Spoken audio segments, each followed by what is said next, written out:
most of us, even on our worst days, we have terrible thoughts, but we don't act on them because we just have rationale. We're like, but what causes somebody to finally cross that line and extend into madness?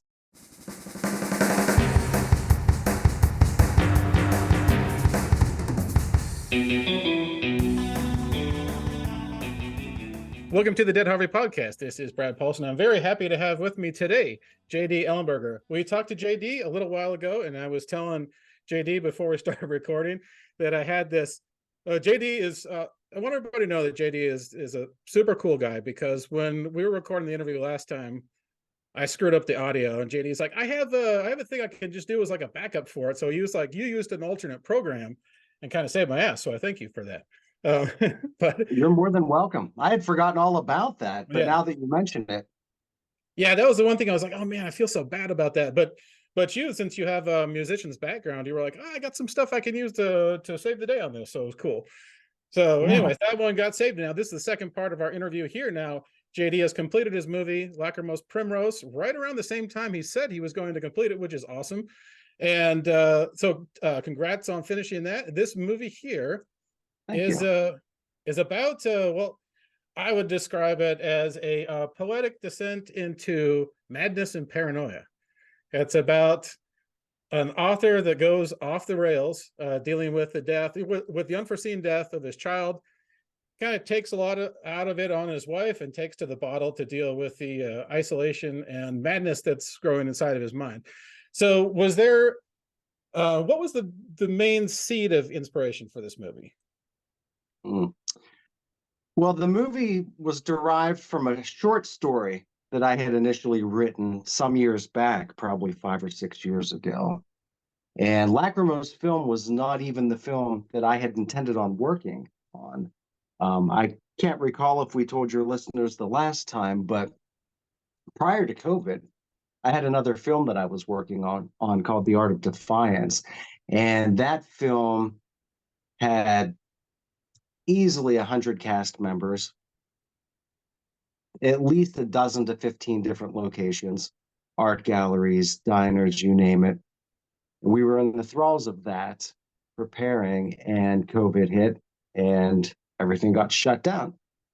And I knew at that point there was no way that we could continue on with The Art of Defiance. And, not only because all of the locations that we had procured were shut down, but then, you had some actors and actresses that either they had health issues, and so they didn't want to be around anybody on set. So they were like, you know what, we're just gonna wait this out till it passes.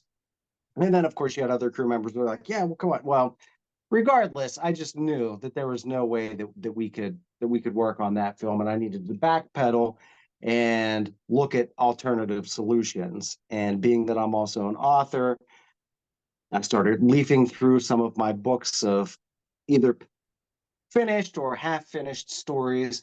And a story that I had always enjoyed was the Lachrymose Primrose. And the funny thing about that is only a six-page short. So it was for a collection of short stories. So I really liked the premise of that story. I liked the idea of something as simple, something as mundane as a flower dying that sends someone over the deep end, because I've always been into psychology and wondering, most of us, even on our worst days, we have terrible thoughts, but we don't act on them because we just have rationale. We're like, but what causes somebody to finally cross that line and extend into madness? So I've always loved that notion, and I explored it on Noctambulist, my previous film. And it's something that it's just a familiar story for me that I like to work with. But the real fun was adapting a 6-page short story into a feature-length film. So, yeah, absolutely. That kind of, it's funny because this movie has is very kind of reminiscent parts of The Shining, and you would think, and it's funny because with Stephen King books and like those short stories, you would think that would be a major challenge to adapt a short story, like something that's only like 6 pages long or something like that. So what was the most challenging part of adapting that short story into a feature? I think that it was a lot easier than one would assume, and perhaps because I wrote it. Had I been directing another author's story, it might have been a little bit more challenging. But the fact that I had written it, um, really, I just had to expound on the characters. If you look at the original short story, the short story was only the two main characters, Caleb and Elizabeth, and everything that was going on in his mind. However, to make it a feature length and to try to change things up a little bit, I introduced additional characters like Amanda, the next door neighbor. And, even actually, the funny thing too is um, his daughter, Annie, um, that you'll see in the film, she became a lot more, even though she's still a sub story in the Hmm. film. She became more omnipresent in the film than she was in the short story. In the short story, she was more of just voices in his head. But when you're working on film now, I can show her visually on the screen, and she took on a little bit more life of her own in the film aspect. So Yeah. Now, where did you find? I don't know if I pronounced his last name right. Ted Bodnar, is that right? How do you pronounce his last name? that is correct. Yeah, you're Where, spot on, Ted Bodner. where did you find him? He's great. He's I absolutely love Ted. He is a madman. Mhm. Let me just tell you that he is a complete method actor, and we were literally, well, not me. Mhm. I had to stay sober and professional, but Ted was drunk in almost every scene and able to perform and overperform. Mhm. He's such a method actor. We tried working. I think maybe the first 2 days I had a whiskey substitute, and he's just like, JD, this is not working. I need the real stuff. Can we send somebody on a run to the liquor store?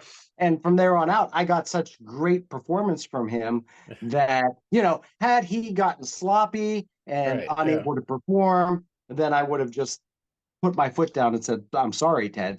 But I'll I'll go back to how I met him, and then backpedal a little bit on his performance. But I actually met Ted on set for another film that was being shot in our state by another friend of mine, and I had never known Ted before that, and he just had a small walk on role, and I just knew from watching that performance that he was going to be brilliant. And um, it's the same with Michelle that played his wife Elizabeth in the film. When I was casting, I knew that those were the only two that I wanted for my leads, and luckily I got them. Had I not, I would have been very disappointed because I couldn't foresee anyone else playing Caleb but Ted. And likewise with Elizabeth, I couldn't picture anybody but Michelle Mullins playing her. But yeah, thinking back on watching their performances, and especially Ted, Michelle was great, but their forms of method, their forms of acting are two completely different. Michelle is scripted, she's by the book, she's Mhm. well rehearsed, so she can show up on set, she knows every line verbatim. I don't ask my actors or actresses to be verbatim. In fact, I like it when they can deviate, when Mhm. they can take what I've written and run with it, because I think that that makes a film feel more authentic. I mean, I've been an actor before and worked with directors where you forget to say one minuscule, unimportant word, and they're like, "Cut! You didn't say and." Mhm. Okay, did that change anything? And they're like, "Yeah, I don't know if it's an ego thing where they're Mhm. just like, yeah, you have to." For me, I'm like, look, and I've heard other directors say this in recent interviews where it's like, they feel the if you cast wisely, you should be able to let that actress, you should feel comfortable letting that actor or actress just run with it. And and Ted, the one thing that really astounded me about him is you never knew what you were going to get out of him. And most of the time when we filmed him, I had to look away because I was so wide eyed with the biggest Cheshire grin on my face, going, "Oh my God, this is so insanely good," that I didn't want to mess him up. So sometimes I would just turn away from the camera and just let him do his thing. It was phenomenal. So sorry if I elaborated on that too much, but it just outstanding performance. Oh no, that was great. I would have the same reaction as well too. Yeah, because he was really delivering the goods there. I was gonna say like at your like I was gonna actually you answered my question because I was gonna ask you about your directing approach to get him to that state, but it looks like he found it and then worked with it and you let him run with it, which is awesome. But I think that's great too. It's like we just let the actors do what they want as long as they're not like changing it into like something different, like a completely different movie, like all of a sudden we're Right. making Cat on a Hot Tin Roof or something as opposed to this ghost story. Yeah. Then but yeah, no, I think it worked great. And so okay, here's I guess like a directing question for you. When this atmosphere is very kind of like somber and there's a lot of domestic tension like bordering on Mhm. violence in the air and a lot Mhm. of like looming madness going on. So to get to that state for the actors, do you try and like pull a Kubrick and maybe drive them more over to insanity, or do you keep everything kind of like comfortable and relaxed and let themselves get there? You know, to be perfectly honest with you, there's a side of me that would like to say yes, I was completely like Kubrick and made them miserable, but unfortunately, no. We had a very I like to keep my sets very much like a family gathering. If I'm working with you on one of my films, you've instantly become family because I don't cast just to cast. I'm very particular on who I cast and who I know not only can pull off the performance, but also who I can work with on a personality level. And so, you know, it's funny, we had joked in the past saying, yeah, you know, when this movie comes out, we're doing interviews. Should we say, yeah, JD was so miserable and we just sulked the entire time and nobody was allowed to speak or smile. But to be honest with you, as soon as I yelled cut, you know, we were just having a good old time on, you know, a 10-minute break and then come back.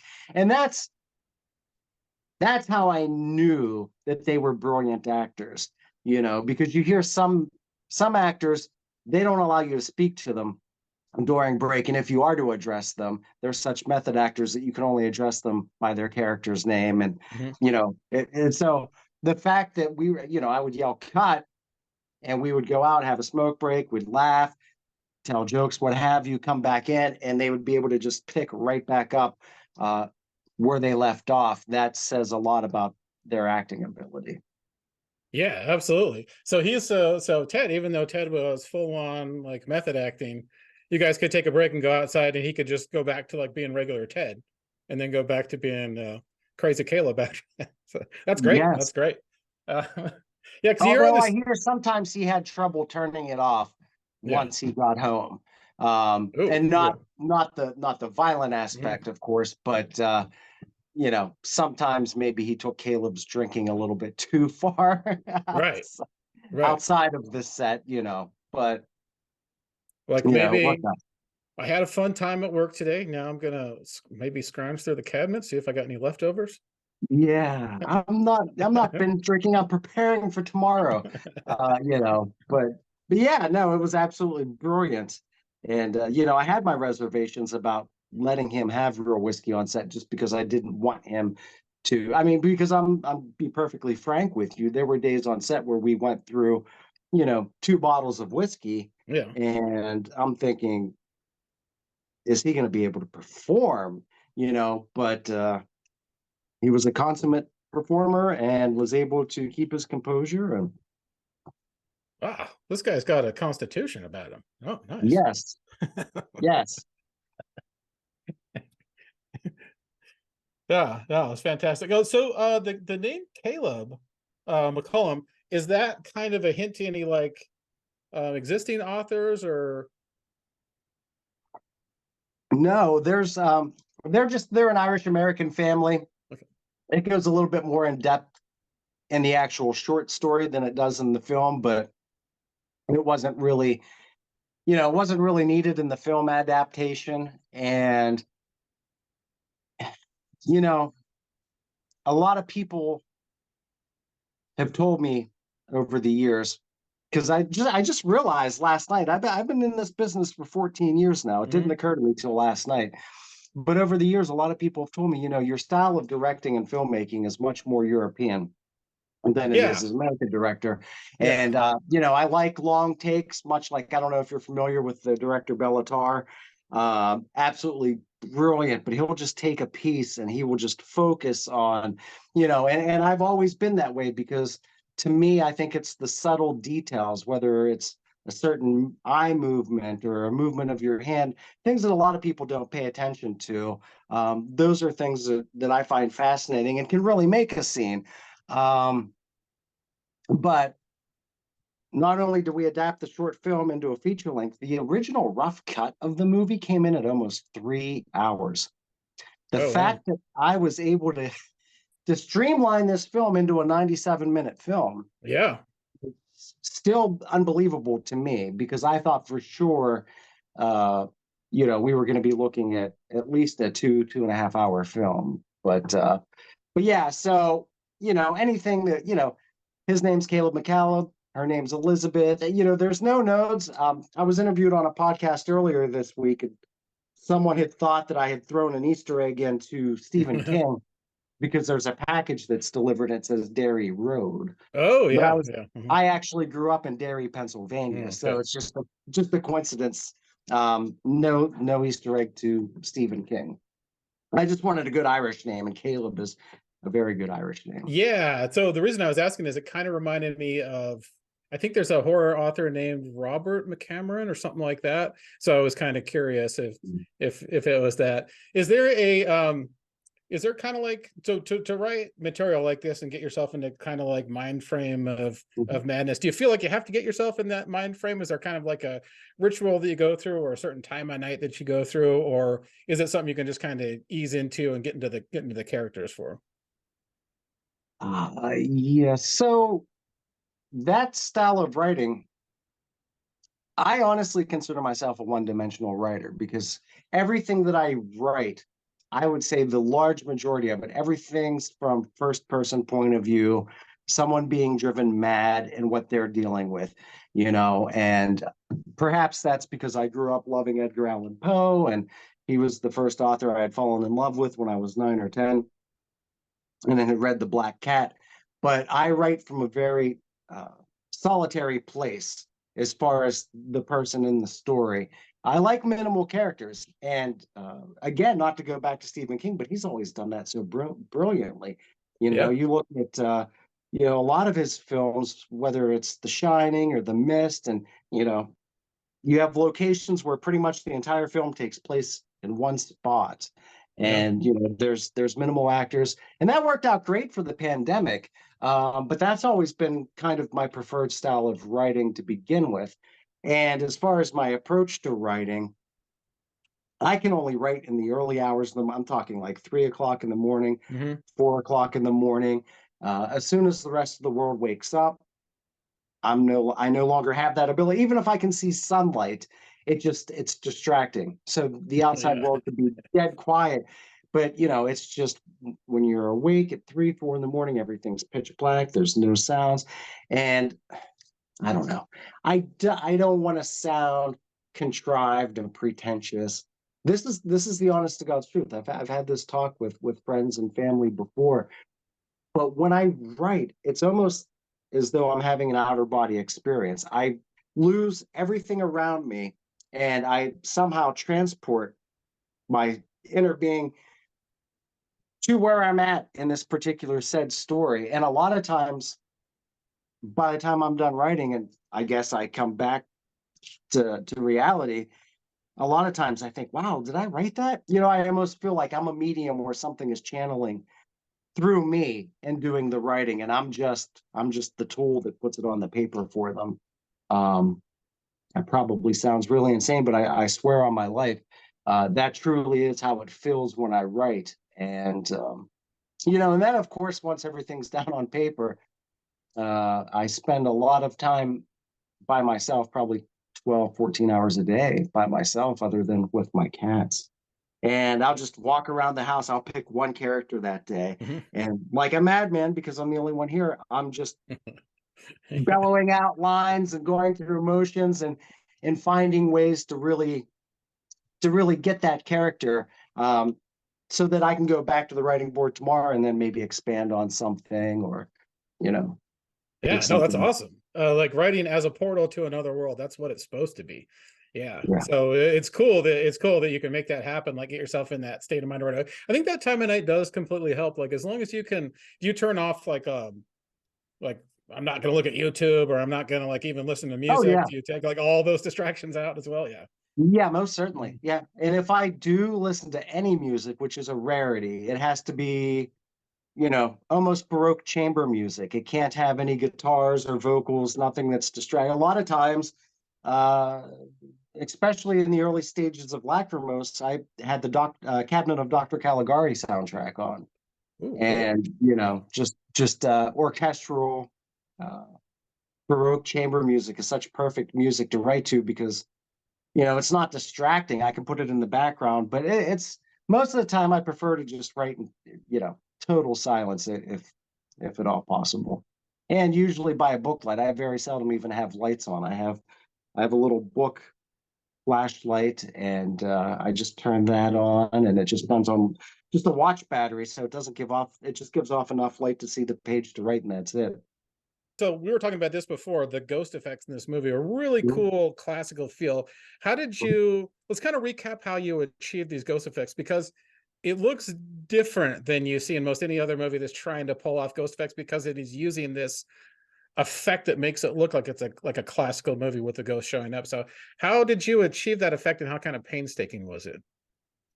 I, thank you very much. I'm glad it looks classical, and it should, because the way that I did everything was the classical method. Everything was dual layer, so that was a lot of fun. So, for instance, without giving anything away to the viewers that haven't seen the film yet, but whatever scene I was working on with Annie the ghost, what I would do is I would set everything up, try camera on the tripod, keep everything stationary, and I would just shoot that direction for several minutes. And then I would hit stop. And then I would put Chloe, the actress who played Annie in the movie, I would put Chloe in place and have her do her thing, and I would film that. But because the camera never moved from its prior initial location, you can just take and overlap the two layers of film and then change the opacity and on the one layer, so therefore it gives her that ghostly effect. And to me, that's always been my preferred method. I can't stand CGI, so I didn't want to use any CGI in the movie, and I just, being a lover of the classic silent films, and one movie in particular, Phantom Carriage. I don't know if you're familiar with it, but that's one of my all-time favorite silent films. And it has some amazing ghost scenes in that film, and it's all just dual layer and changing the opacity on the top layer, and that's how we were able to do Annie in this movie. So that was a lot of fun. And the scene with her in the hallway, that was probably the most fun for us to shoot. I'm trying to describe this without giving any spoilers to the listeners. But let's just say at one point, Annie's a bit outraged, and doors start opening and closing on their own, and things start flying out of rooms. And that was a whole lot of fun. So not only did we have to shoot with multiple layers on that, but we had to do that whole scene backwards. I Yeah. had to figure out how that was going to work in my head. Where, okay, does the door open or close first? Because I needed to figure out everything so that we shot everything backwards, because my assistant Bernard and I, we're behind the camera. We're literally throwing objects into the room, and then just as they go into the room, having somebody that's hidden behind the door slam the door shut. Yeah. So then that way, when we reverse everything, the door opens up, and then everything comes flying back out the opposite direction towards the camera. So it was so much fun to not only execute that scene, do it in dual layer, but then also do everything backwards and make sure that it would work when I reversed it in post production. So that was a lot of fun. Yeah, I think, well, it's rewarding as an audience member to see that, and especially, well, just to see any kind of as much practical effects as possible now. But I think we're seeing a little bit of a resurgence of that because Hollywood's been getting in so much trouble for their Right. CGI not going too well, and then like the Yeah. CGI artists not being too happy with having the work overload and stuff. So we are seeing, and I'm seeing a lot more indie movies now with practical effects, which is great. So I love that stuff, but I love the fact that it's kind of like mixing that that element of madness with that kind of classical ghost story. I think it's a really cool combination. That Thank kind you. of, yeah, this kind of like you're almost watching a couple of different eras of movies. I noticed too, like in on the set in your house, like you still have like the classical like rotary phones and everything as well too. So Mhm. that helps the viewer get into the mindset of that kind of classical movie too. But a lot of those elements worked really well for it. Thank you. Yeah, I definitely wanted to have, my whole aspect was because it's nondescript. I took everything that was contemporary out of the house. Yeah, Any appliances, everything was yeah, stripped bare bones like it was in the 80s. You had no, so to me, that was one of the most terrifying aspects of the story, where, it takes place in the Catskills. You don't have many neighbors around that you can run to for help. You don't right. have a cell phone. There's not really much contact with the outside world. And that, helps to bring the point home that I wanted the film to be very hopeless, very claustrophobic. So not only are you in this tiny, small house with a psychotic human being, but you Yeah, know, as far as trying to yeah, seek help if need be, it's very limited in yeah. those regards. Yeah, absolutely. So when you write so when you're writing something, when you're coming up with an idea and writing something, do you just kind of like write what you want and then think about the location afterwards, or on the resources that you have available, or is it kind of vice versa? When I'm working with short stories, obviously, if I don't intend it to be a screenplay, it doesn't really, doesn't factor in. But when I'm working on a screenplay, most certainly it's about the locations that I have. Most of the time, actually all of the time, I'll go scout locations that I have available and make sure that they work. And, from that point, there could be certain aspects of a home that I never thought about working into the story. And I might see a creepy crawl space or Mhm. something, some characteristic of the home that helps me to elaborate on the story. Where had I not seen the location in advance, I might not have worked something in. So I always make sure that, before I get into the meat of a screenplay, I have my locations lined up, that I visited those locations, and and I have a film. That way I know what I can get away with in the movie. And Yeah. even with this, even though I knew we were going to be filming in my home because of COVID, uh, I was still hindered. I wrote for my environment, but I wrote out shot sheets months before filming. I had all my camera angles mapped out in my head. This is what we're going to do. This so on and so forth. And like I said, the rooms are really small. So by the time you get everything set up and you get the stage dressing and you get the actors in the room, and now I find out, shit, the only way that I can pull this shot off that I had planned is if we knock this wall out, or if there's Yeah. like I didn't physically have the room to execute some of the shots that I had in mind in advance. But I'm also, I think, not to pat myself on the back, but I think I'm also very good at adapting on the fly. And so I think that we were able to execute some really cool shots, um, just flying by the seat of our pants sometimes because we just had to work with the limited space that we had around us. And it, again, it helped to drive that claustrophobic feel home. Yeah. So, Yeah, and I think just like a good, I think it's like a good kind of like rule of thumb for indie movie. Of course, is obviously everything has like everything is its own different case scenario. But I think that like the elements are going to be much more friendly to the independent filmmaker if they have a cast of, 5 people or under, 5 locations or under, and if it's $5 mhm. billion or under as well too. I Yeah, think the Blumhouse thing is they do stuff obviously on the super low budget end at the studio level, but they always have like that rule of, or at least up until kind of recently, their general rule was 5 million or under. But right. but yeah, I think there's so many things that can go wrong. Did any tell me about like kind of were there things that went wrong that you had to correct for, even though you're keeping everything user friendly to or friendly on an independent filmmaker level? What went wrong and how did you fix it? What gremlins showed up to cause havoc on your set, and how'd you fix it?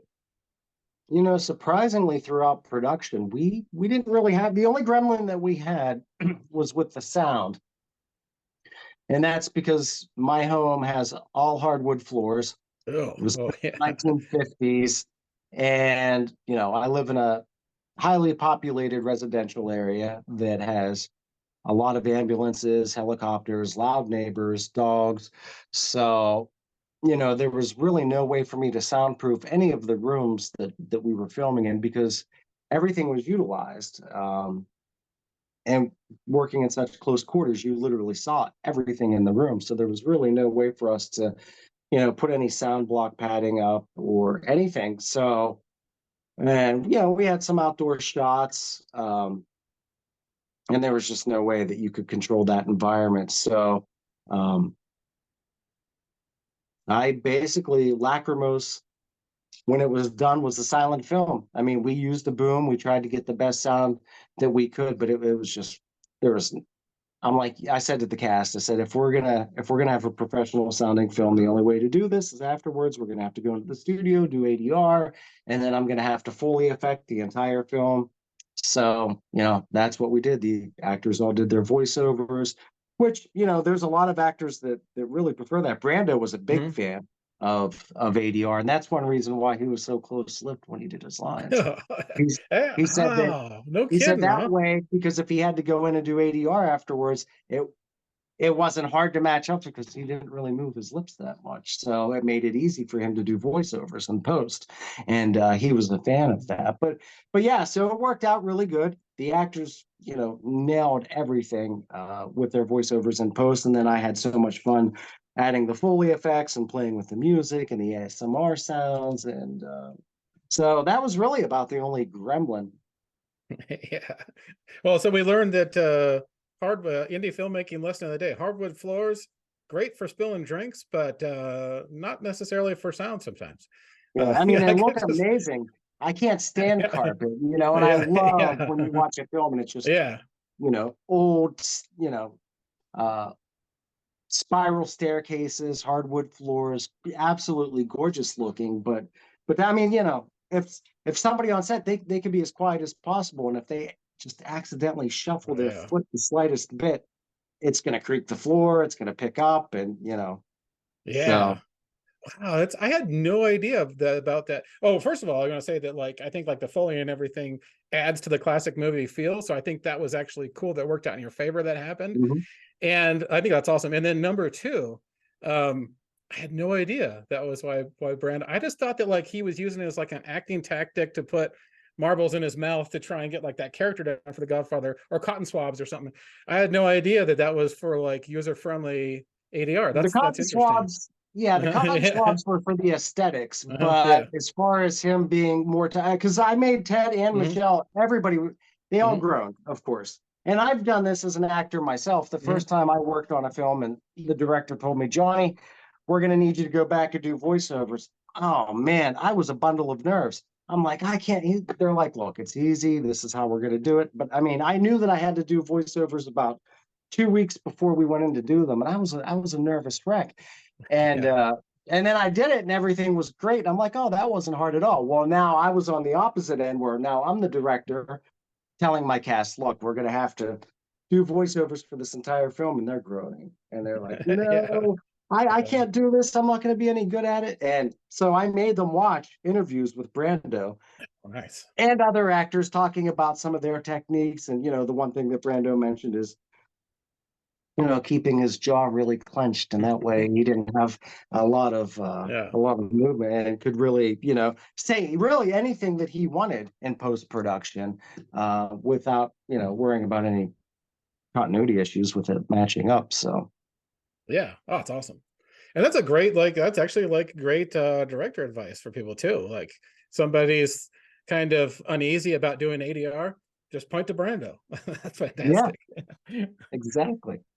So, out of curiosity, so you adapted this from a short story, and then you made a feature-length movie out of it. Do you have any plans of writing a novel off of this, a novelized version? Possibly, possibly. I mean, I really Lachrymose Primrose, the short story, was originally intended for a collection of short stories that I was going to release. And then I get so busy with the film work that, you know, the book writing takes a back seat. I don't know. People have joked with me saying, "Oh, the way you left things are kind of be a sequel." And I don't like doing sequels. I like once I'm done with the film, being done with it. And I do have immediate plans. Once we're done with all the promotion and the DVD comes out and everything like that, I'm immediately going to jump into the next feature length film. So if I were to ever adapt it, it would be some years down the road. Although, you know, an illustrated graphic novel might not be a bad That would idea. be It might cool. be That'd kind be of very cool to cool. Yeah. coincide with Yeah. with the DVD. So yeah, I don't know. You maybe put a thought in my head there. So Yeah, because it would be for like the noir kind of elements to it, that would fit really well with a graphic novel. But yeah. so you did a lot of you wore a lot of different hats in this movie. Mhm. Cinematographer, writer, director. Which one of those do you enjoy the most? And was it out of necessity or because you really enjoy it?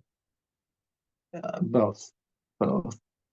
I've never intended. I mean, there's a part of me that enjoys doing everything myself, but then there's the other part, especially in post. Even though post is my favorite, I believe. Um, there's a part of me where I wished I had a really nice team around me. But I've been doing it, myself for so long, that I don't really think about it too much anymore. I mean, on Noctambulist, I had uh, hairdresser, makeup artist, wardrobe specialist, location managers. Those were all great. But, just like with Lachrymose, with Noctambulist, I wrote, directed, edited, did everything. And so for this, it was the same way. And, I wished I did have a good team that was somebody that I could work with in post very well. But, you know, it's not my intent. I like to have a family of people around me. As I mentioned, I like to have my sets to be like a family environment. And I've been very fortunate as a director to work with great actresses and actors that are like family. But I've tried to outsource to friends of mine. Um, Everything from artwork to you name it, editing bits to, music compositions. And people, I think their hearts are in the right place. They act like, but let's face it, most people are just lazy. I've tried to bring so many people along with me in the past. I come from a small Mhm. Western Pennsylvania country town, Yeah. and I have so many artistic friends there that are talented that will literally cry on their bar stools and say, I can't stand living in this, piece of shit country town. Nobody's ever going to recognize my talents. And then someone comes along like myself, where I got the hell out of there. I got a distribution deal, making these feature films that are being seen around the world. And I call up some of those old friends, like, hey, I have a lot to take on right now. And if I just had a person that could knock out this illustration for the movie instead of me having to do it or do this, and you get the same excuse as well. I don't know, my girlfriend and I need to do something today, or I'll have something to you in the next month, and then a month comes and you never see anything, and then they give you an extension and they still.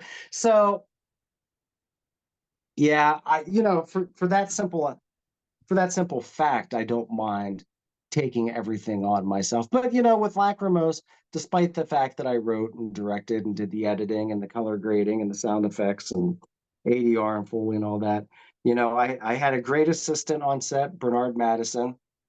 Um, my good friend of 30 plus years, Phil Lear, flew in from Colorado and helped me with some of the set design, which was Oh, awesome. amazing. He helped me put new floors down. He helped me paint the walls and cabinets. Another friend of mine from Colorado, Jill Hutchinson Lawson, she composed the opening track to the movie. Where a lot of times, I'm either composing the music Mhm. too, or finding if I don't have time to do the composition, I'll find some royalty-free music. But Jill stepped up, composed some music for the opening scene, uh, where the flowers die, and so I mean, I might not have had any help in the editing process or, with the writing and directing, but, there were people that did step up to contribute to the film that I'm immensely grateful for. Yeah, absolutely. That's fantastic. Cool. So let's let everybody know where we can find Lachrymose Primrose. When will it be available? Well, this is news to your listeners. So we toyed around with whether we were going to stick with the same distribution company that I've been with since, I don't know, 2014, 20, something like that. Or if we were going to seek out, a different distributor, or whether we were going to self-release. And, I've been saying recently with me being so hands-on with everything with the movie, it almost makes sense to go ahead and self-release it as well. Um, I've been pretty fed up with every distribution company in general, Hmm. like on a whole, because I see the same thing with everybody that I speak to, where you think once you get signed and you have a distribution deal that sweet, things are going good. This is what you've worked hard for to get signed, and now you're signed. But on the indie levels, I mean, unless you bite the apple and you go to Hollywood, all of I would say the majority of the distribution companies that are out there are going to expect you, the artist, to promote your film yourself. Right. And I Yeah. was speaking about this the other day. That is not fair to the filmmakers. Number one, Hmm. how can you work on another project if you have to spend all of your time promoting a film that just came out because the distribution company doesn't want to do that for you? Right. Yeah.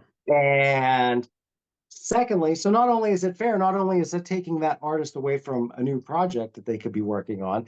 So instead of writing something new, I got to sit on social media all day and post, hey, go buy my film and go do this, do that, and the other. The other thing that's unfair is they expect that filmmakers are also savvy at marketing Right. Right. and Yeah. business.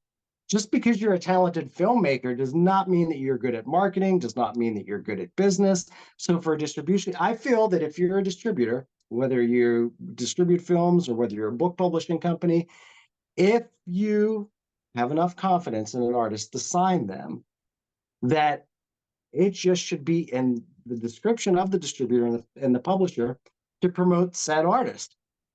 And I mean, why would an artist give 30%, 40% to a distribution company who's not doing anything on the back end to promote it?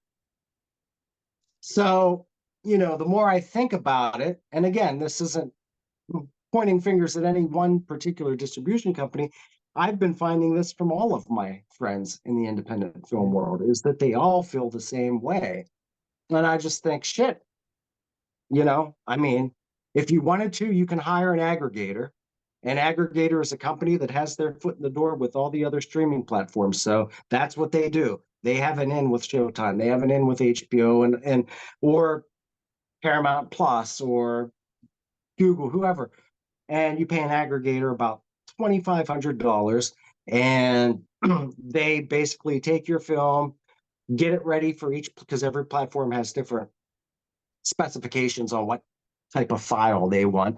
But with an aggregator, you pay them about $2,500 and you can choose two outlets in that $2,500 range to have your movie released on. So if you tell them, all right, get us in with Hulu and get us in with Paramount Plus, they'll do that for you. And then anything after that, you have to pay more, just like with your Mhm. streaming services. You might want this package and then anything additional you have to pay more for. I don't know if I'm going to go that route. At first, I might do a soft release. Uh, the intent is January 15th. But I look at it this way: everybody in the world has Amazon. Yeah. Everybody. Hmm. If you have it available for purchase and streaming through Amazon, you don't have to worry. I mean, one platform in itself. Now like I said, I would like to branch out in the future, but just to get our feet wet, to do a soft launch in January. It's definitely going to be available on Amazon and perhaps some other outlets too. But we have a lot of things that we're working on. For instance, after the release of the DVD and the Blu-ray, there's a 3D version of the movie.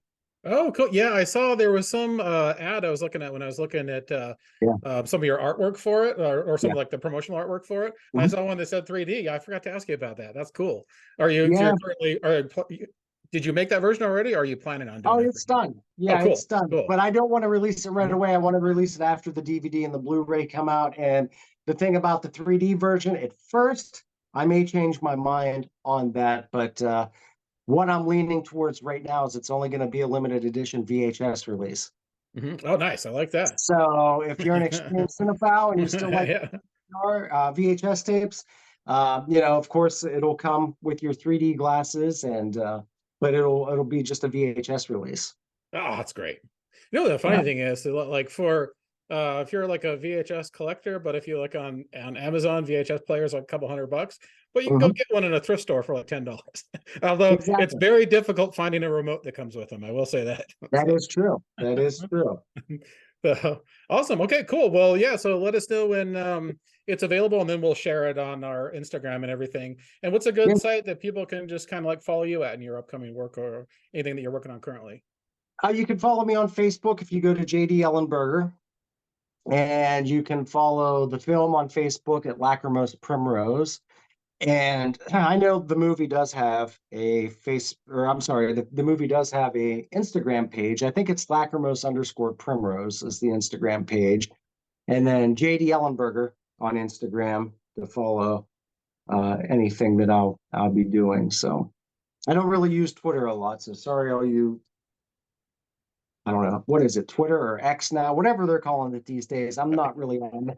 I'm not really on there. I think I've made like 5 posts, and I just don't really get the whole thing. So Yeah, I think they would probably they need to keep like the main ones down to just like a couple options. There's way too much stuff to keep track of nowadays, especially like as a filmmaker.